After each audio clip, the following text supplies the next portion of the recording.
सकता।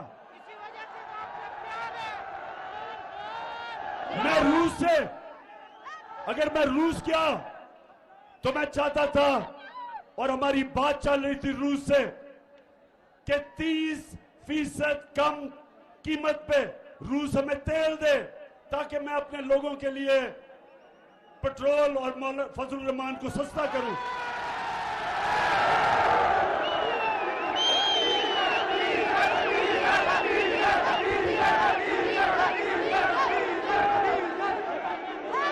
और उसके अलावा 20 लाख टन गंदम जो हमने खरीदती है रूस से, हमें 30% कम कीमत पे मिल रही थी। तो मेरा मकसद तो मेरी कौम है। मैं क्यों अपनी कौम के मुफादात को अमेरिका के लिए कुर्बान करूं? तो एबटाबाद के लोगों, मेरे पाकिस्तानियों, उनको इस तरह का अमेरिकनों को प्राइम मिनिस्टर नहीं चाहिए था। वो चाहते थे कि मुशर्रफ की तरह सरबराह हो, एक ही टेलीफोन की धमकी में चारों निशाने चित और उनकी जंग में शामिल कर दिया। वो चाहते थे कि चेरी ब्लॉसम जूते पॉलिश करने वाला, जो कि उसने क्या कहा कि बेगर्स आर नॉट चूजर्स, मतलब ये कि जो हम तो बेकारी हैं, इसलिए हमें अमेरिका की गुलामी करनी पड़ेगी।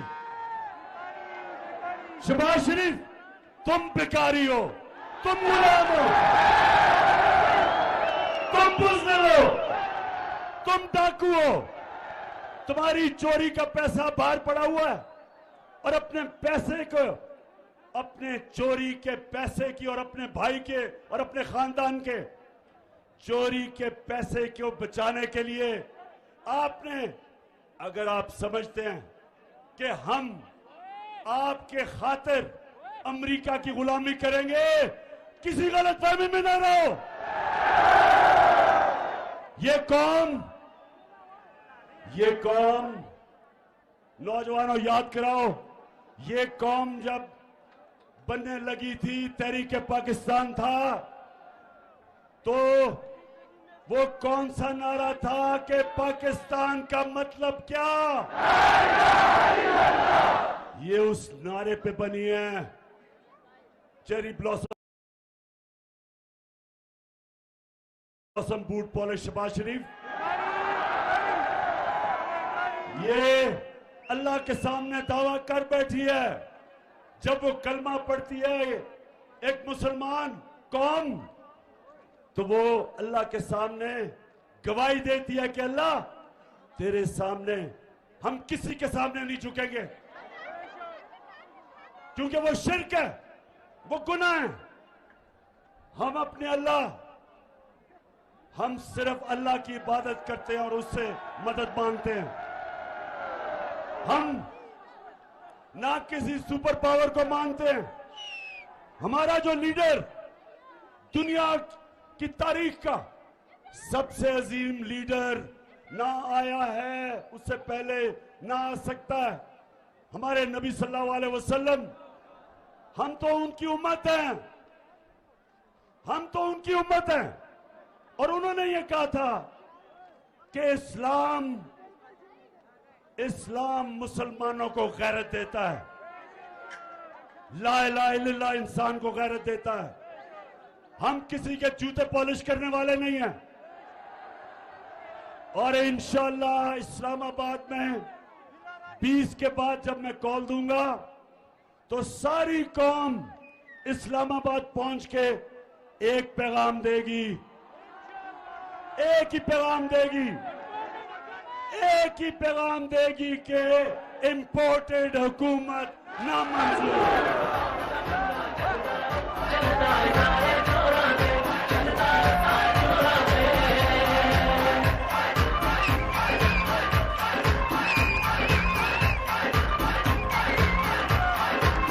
मच्छर हम देंगे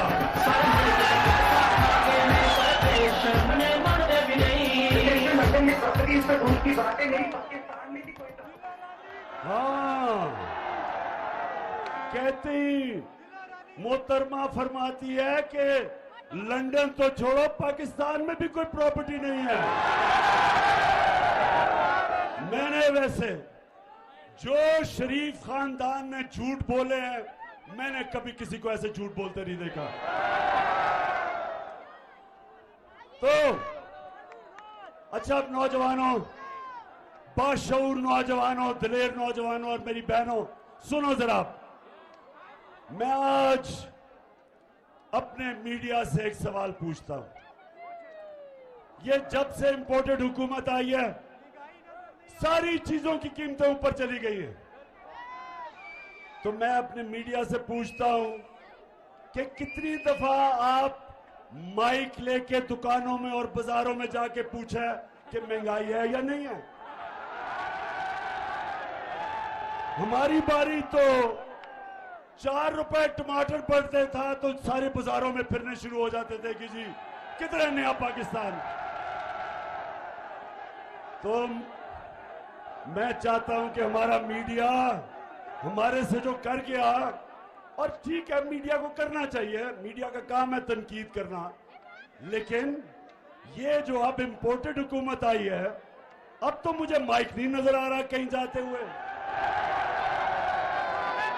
अब तो मीडिया के मेरे बड़े बड़े जबरदस्त मीडिया के हमारे लोग हैं, तो मैं जरा आज आपसे दरख्वास्त करता हूं कि खुदा के वास्ते जरा माइक लेके दुकानों में तो जाएं, बाजारों में जाएं, नौजवानों के पास जाएं। घी की कीमत पूछ लें कि घी कितना है, पूछे तो सही कीमतें किधर गई हैं, बिजली कितनी है, और अभी डीजल और पेट्रोल कितना है, पूछे तो सही लोगों से।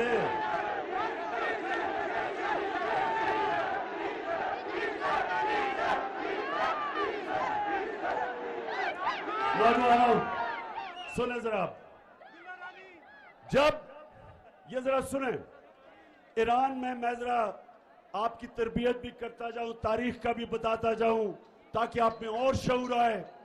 सोशल मीडिया ने वैसे ही आप में शऊर पैदा कर दिया। ईरान में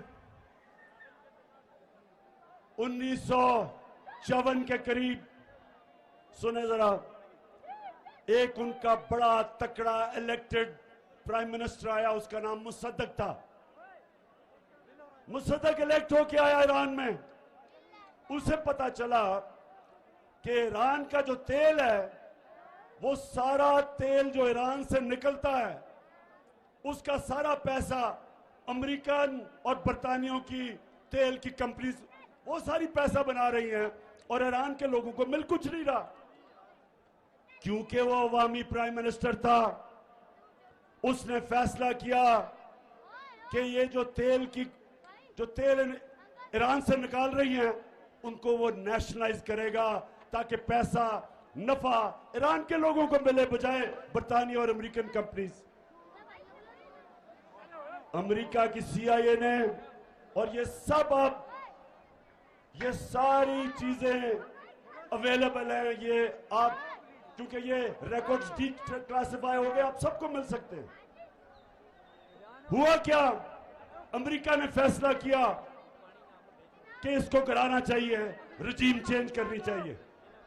उन्होंने सबसे पहले चीज क्या की, उन्होंने मीडिया के ऊपर पैसा खिलाया, मीडिया को पैसा दिया कि टमाटर महंगे हो गए, प्याज महंगे हो गए।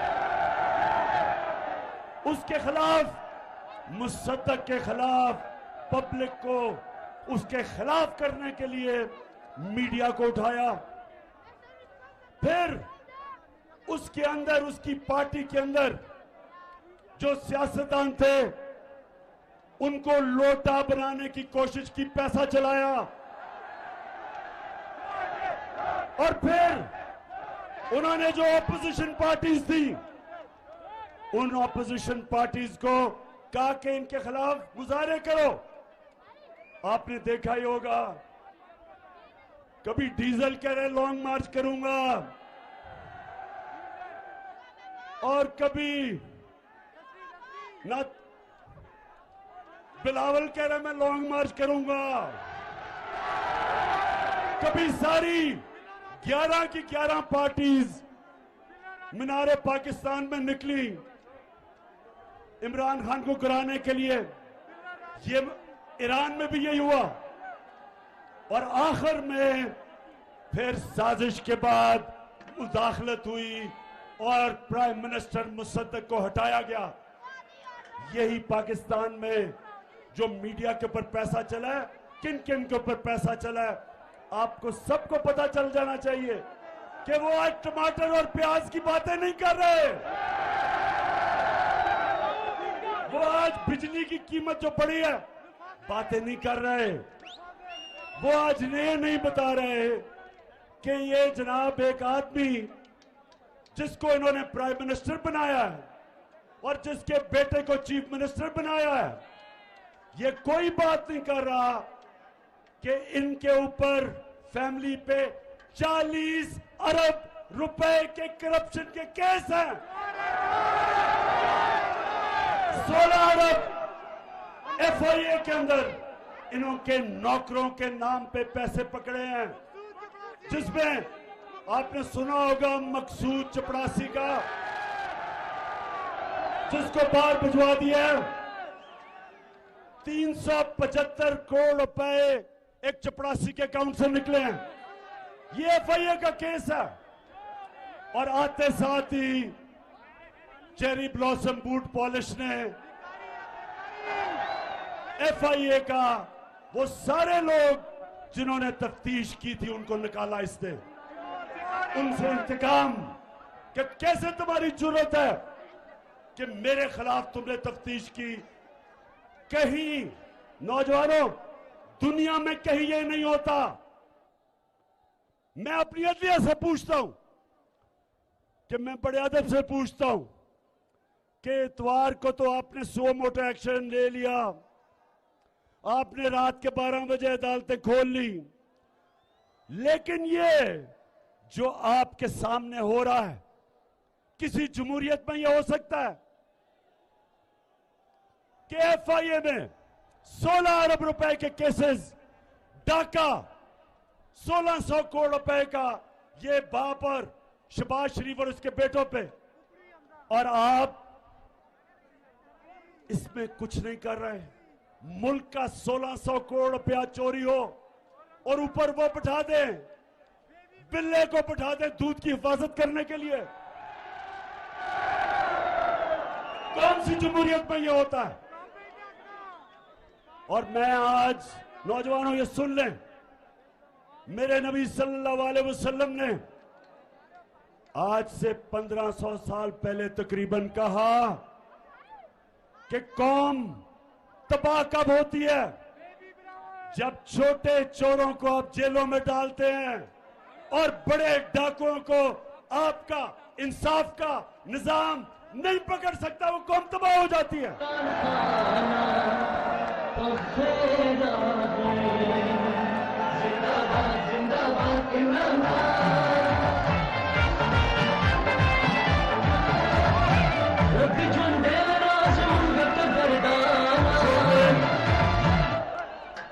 अब देखें, अब जरा नौजवानों जरा सुने, हमारे नबी सल्लल्लाहु अलैहि वसल्लम जिन्होंने मदीना की रियासत बना के एक ऐसी मिसाली रियासत बनाई कि कई सौ सदियों तक, कई सौ साल तक मुसलमान दुनिया की इमामत की उन्होंने।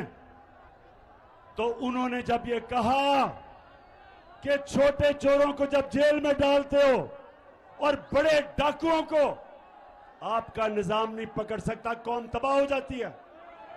छोटे चोर साइकिल चोरी करेगा, भैंस चोरी करेगा, मोटरसाइकिल चोरी करेगा, हाँ मुल्क में तो मुश्किल पड़ेगी, लेकिन कौम नहीं तबाह होगी।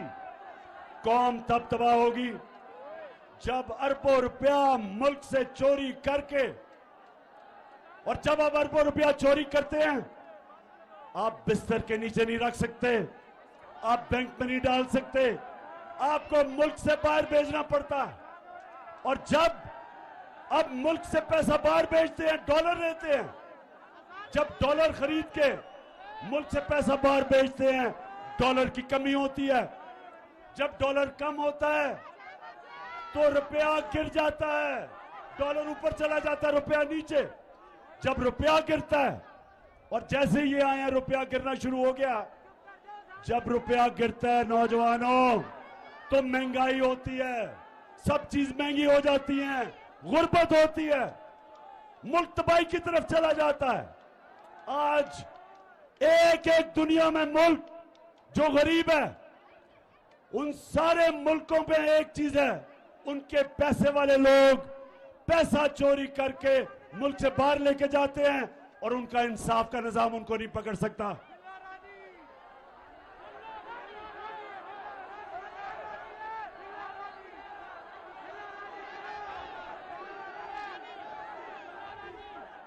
किसने कहा था कि अजान बज रहा है?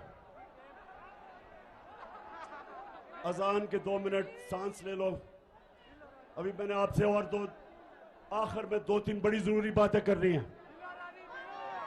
मैंने आप सबको तैयार करना है इस्लामाबाद के लिए।